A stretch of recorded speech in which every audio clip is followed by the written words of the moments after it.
Well, Rennie, we finally got here. You did it. The most important thing is I'm getting in before Derek Jeter. When you get the call and you hear you're going into the Hall of Fame, you just think of a lot of other people that should be going in before you. I think I speak for everybody that's being awarded that tonight, well, except maybe Brian Hines. Brian thought he should have got in 10 years ago. I've known Brian so long. But it's just a great call. It appreciates. But folks, tonight's not about me. Tonight's about my Hall of Fame. And I have a lot of people here to thank. And I'm going to try to do it the best way I know how. And that's just no notes, right off the cuff. But when I did, when Mary and Dennis had 7 children, and I was born in Murfreesboro, Tennessee, it wasn't like my father said, Mary, let's go to New York State. Stephen will get a better schedule. When I was playing, I was not the biggest guy on the court. So first competitive game I ever played was 7th grade, St. Gregory the Great, Williamsville, New York. Mr. Argenio said, Smith, go in. And I did. And I ran right in, and my vocabulary got better that day. The referee said, that's a technical foul. You were not beckoned onto the court. The very next play, they were pressing. I had the ball. I had a good handle, and I put my pivot foot down. The other foot moved, and like everybody else in the gym, everyone screamed travel. I didn't travel, folks. I kept that pivot foot. I took the ball, slammed it down on the floor. I got another technical. And for those who don't know, you're kicked out of the game. So within 2 seconds, I was done. But I still had that thirst to play basketball. I thought I could do it. I had a pretty good outside shot. Enrolled into St. Joe's, Buffalo, and there were 206 boys, freshman class. The only person smaller than I was, his nickname was Stumpy. So I knew I wasn't going to go too far with that. Fast forward. Moved to Albany because a teaching job opened up at St. Teresa's on New Scotland Avenue. Joe Anastasio was the girls' coach and 8th grade teacher, and he said, why don't you try officiating? And that's what I did, and thanks to Matt Fitzgerald and many other officials, they helped me through.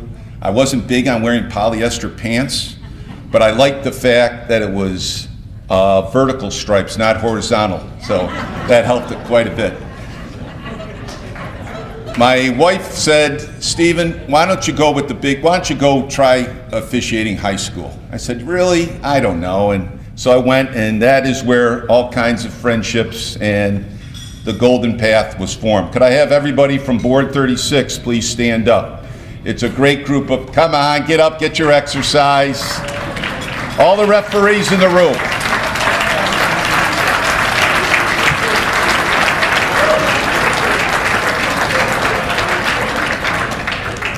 It is a very, very special group that has been very patient with me, and I know your best part about referees, other than telling them what to do, is you want to hear some stories. So I will oblige you for a little bit.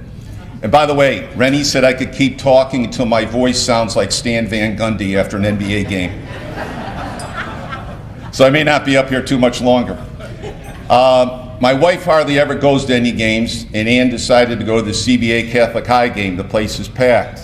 She's sitting in the front row, though, with our pastor, Father Walsh from St. Pius. And for those who do know, Catholic High's scorekeeper, legendary Ernie Barito. Ernie does a great job. And I had the foul. Ernie hit the horn.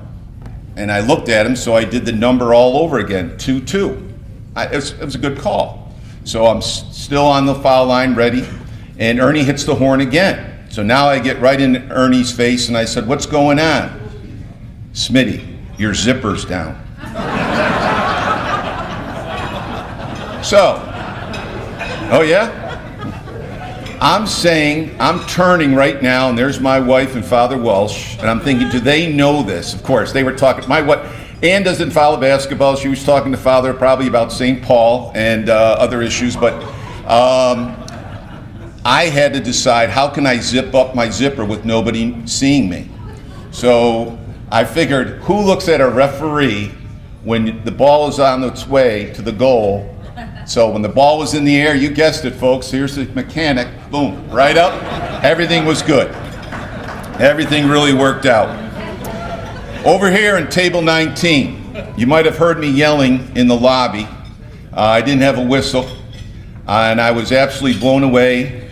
Buffalo's Mafia showed up, and the gentleman you see over there in the green blazer just came in from Seattle, Washington.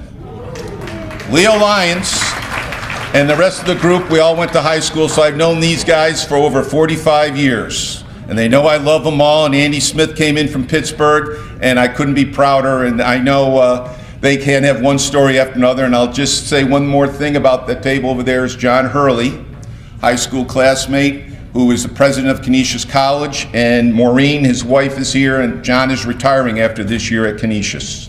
Congratulations, great run.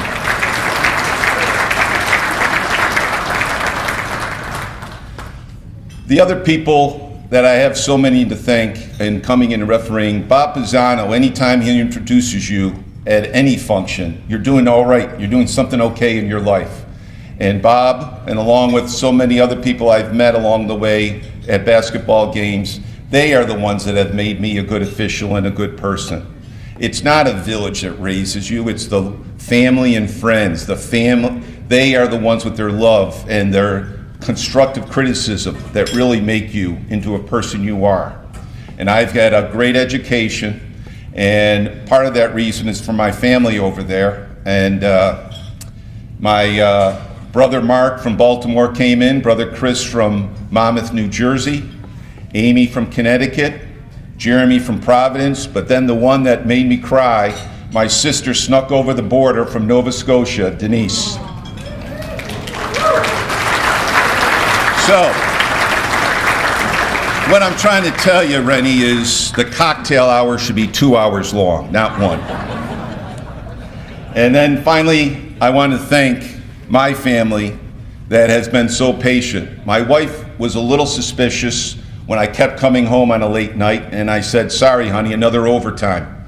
But my daughter Karen and her husband Greg, my son Greg. But then the person